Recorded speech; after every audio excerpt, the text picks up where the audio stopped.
আজকে আমি বানাবো বেলের শরবত। দেখতেই পাচ্ছ বেলটা জাস্ট কত বড়।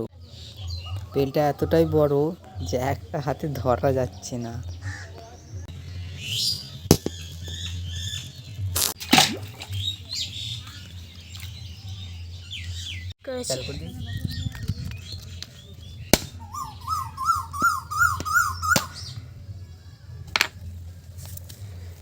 দেখো জাস্ট পেকে ভেতরটা পুরো হলুদ হয়ে গেছে।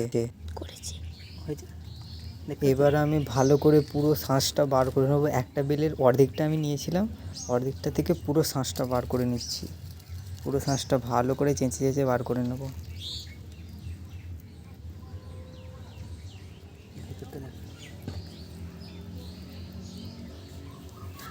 বন্ধ করো,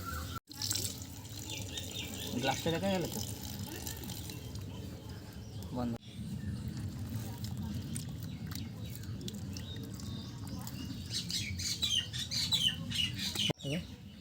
এই যে খোসাটা হচ্ছে, খোসাটা পুরোটাই ফেলে দেবো। বন্ধ করে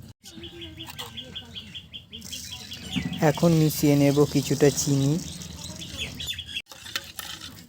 তারপর ভালো করে একটু ফেটিয়ে নেব। ফেটিয়ে নেওয়ার সময়ই আমার খেতে ইচ্ছা করছে এখনই দেখে।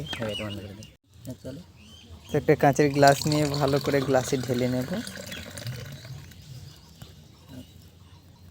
বন্ধ করে দিন।